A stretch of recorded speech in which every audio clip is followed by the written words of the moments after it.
Last time ಹೀಗೆ ಒಂದು ಯಾವುದೋ ಒಂದು ಫಂಕ್ಷನ್ದು ಫೋಟೋಶೂಟ್ಗೆ ಹೋಗಿದ್ದೆ. ಆ್ಯಕ್ಚುಲಿ ಅವ್ರು ಮಾಡಿದ ಕೆಲಸ ಏನಂದರೆ, ನನಗೆ ಹೇಳಿದ್ದು ಬೆಳಗ್ಗೆ 6 ಗಂಟೆಯಿಂದ ಮಧ್ಯಾಹ್ನ 2 ಗಂಟೆವರೆಗೂ ಆಗುತ್ತೆ ಸರ್ ಅಂತ ಹೇಳಿದ್ರು. ಓಕೆ ಅಂದ್ಬಿಟ್ಟು ನಾನು ಹೋದೆ. ಅಮೌಂಟ್ ಪ್ರೈಸ್ ಕೂಡ ಕಡಿಮೆ ಹೇಳಿದ್ದೆ, ಜಾಸ್ತಿ ಏನು ಹೇಳಿರಲಿಲ್ಲ. ಬಟ್ ಅವ್ರು ಮಾಡಿಸ್ಕೊಂಡಿದ್ದು ಮಾತ್ರ ಸಾಯಂಕಾಲ 6 ಗಂಟೆವರೆಗೂ ಫೋಟೋಶೂಟ್ ಮಾಡಿಸ್ಕೊಂಡ್ರು.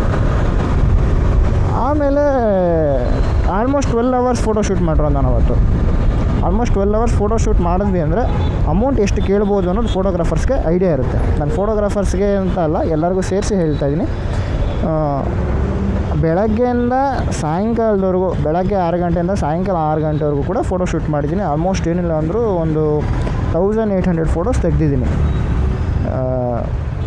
ಅವರು ನಾನು ಫೋಟೋಶೂಟ್ ಎಲ್ಲ ಮಾಡಾದಮೇಲೆ ಪೆನ್ಡ್ರೈವ್ಗೆ ಹಾಕ್ಕೊಟ್ಬಿಡಿ ಸರ್ ಅಂತ ಹೇಳಿದ್ರು. ಓಕೆ ಅಂದ್ಬಿಟ್ಟು ಪೆನ್ಡ್ರೈವ್ಗೂ ಕೊಟ್ಟ ಮೇಲೆ ಅಮೌಂಟ್ ಕೇಳಿದ್ರೆ, ಏನು ಸರ್ ಅಮೌಂಟ್ ಅಂತ ಅಷ್ಟೊಂದು ಇದು ಮಾಡ್ತೀರಾ, ಕೊಡ್ತೀವಿ ಬಿಡಿ ಅಂತಂದರು. ನನಗೆ ಅವ್ರು ಮಾತಾಡಿದ ರೀತಿ ಇಷ್ಟ ಆಗಲಿಲ್ಲ. ಅಮೌಂಟ್ ಕೊಡ್ತೀನಿ ಸರ್ ಇವಾಗ ಸದ್ಯಕ್ಕಿಲ್ಲ, ಆಮೇಲೆ ಕೊಡ್ತೀನಿ ಅಂತಂದರೆ ಆಗೋಗಿರೋದು. ಅದು ಬಿಟ್ಬಿಟ್ಟು ಏನು ಸರ್ ಅಮೌಂಟ್ ಅಂತ ಹಿಂಗೆ ಮಾಡ್ತೀರಾ, ನಾವೇನು ಓಡೋಗ್ಬಿಡ್ತೀವಾ, ಕೊಡ್ತೀವಿ ಬಿಡಿ ಅಂತ ಅಂದರು. ನಾನು ಕೇಳಿರೋದೇ 3 ಸತಿ. ಒಂದು ಫೋಟೋಶೂಟ್ ಆಗಿದ್ದ ದಿವಸ, ಅದಾದಮೇಲೆ ಪೆನ್ಡ್ರೈವ್ ಹಾಕ್ಕೊಡಿ ಅಂತ ಹೇಳಿದ ದಿವಸ, ಅದಾದಮೇಲೆ ಪೆನ್ಡ್ರೈವ್ ತೊಗೊಂಡೋಗಿ ಕೊಟ್ಟಿದ್ದ ದಿವಸ.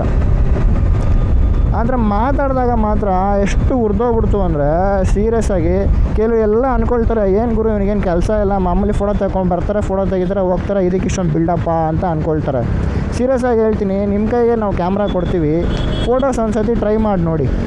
ಕಸ್ಟಮರ್ನ ಸ್ಯಾಟಿಸ್ಫೈಡ್ ಮಾಡೋದು ಫೋಟೋಗ್ರಾಫಿನಲ್ಲಿ ಎಷ್ಟು ಕಷ್ಟ ಅನ್ನೋದು ನಿಮಗೆ ಅರ್ಥ ಆಗುತ್ತೆ.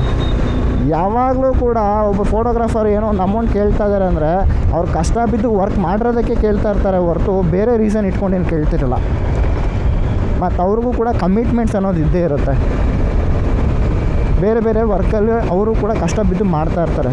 ಬೆಳಗ್ಗೆ 6 ಗಂಟೆಯಿಂದ ಸಾಯಂಕಾಲ 6 ಗಂಟೆವರೆಗೂ ನಾವು ಕೆಲಸ ಮಾಡಿದ್ದೀವಿ ಅಂದರೆ ಅದರಲ್ಲಿ ಎಷ್ಟು ಫೋಟೋಸ್ ನಾವು ತೆಗಿಬೋದು, ಯಾವ್ಯಾವ ರೀತಿ ನಾವು ಕ್ಯಾಪ್ಚರ್ ಮಾಡಬೇಕು, ಬೇರೆ ಎಲ್ಲ ಕೆಲಸ ಬಿಟ್ಟು, ಬೇರೆ ಎಲ್ಲ ಕಾಲ್ಸ್ಗಳನ್ನ ಬಿಟ್ಟು ನಾವು ಅದೇ ಕೆಲಸದಲ್ಲೇ ಇರಬೇಕು. ಯಾಕೆಂದರೆ ಯಾವ ಮೂಮೆಂಟಲ್ಲಿ ಯಾವ ಫೋಟೋ ಸಿಗುತ್ತೆ ಹೇಳೋಕ್ಕೆ ಬರೋಲ್ಲ. ನಾವು ಕ್ಯಾಪ್ಚರ್ ಮಾಡೋದೇ ನಿಮ್ಮ ಮೂಮೆಂಟ್ಸ್, ಹ್ಯಾಪಿ ಮೂಮೆಂಟ್ಸ್ನ, ಸ್ಮೈಲಿ ಫೇಸಸ್ನ, ನೀವು ಏನೋ ತುಂಬ ಹ್ಯಾಪಿಯಾಗಿರೋಂಥ ಫೀಲ್ಗಳನ್ನ ನಾವು ಕ್ಯಾಪ್ಚರ್ ಮಾಡೋದಕ್ಕೆ ಟ್ರೈ ಮಾಡ್ತಾ ಇರ್ತೀವಿ. ಆ ಟೈಮಲ್ಲಿ ನಾವು ಬೇರೆ ಯಾವುದನ್ನು ಕೂಡ ತಲೆಯಲ್ಲಿ ಇಟ್ಕೊಂಡೋಕೆ ಆಗೋದಿಲ್ಲ, ಬೇರೆ ಏನೂ ನಾವು ಯೋಚನೆ ಮಾಡೋಕ್ಕೂ ಆಗೋದಿಲ್ಲ. ಯಾಕಂದ್ರೆ ನಿಮ್ಮನ್ನೇ ಗಮನಿಸ್ತಾ ಇರಬೇಕು.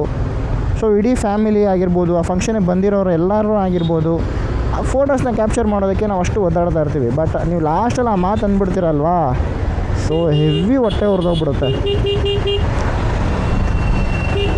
ದಯವಿಟ್ಟು ಯಾರು ಹತ್ರ ಮಾತಾಡೋಕ್ಕೆ ಹೋಗಬೇಡಿ, ಅದೊಂದೇ ನಾನು ರಿಕ್ವೆಸ್ಟ್ ಮಾಡೋದು.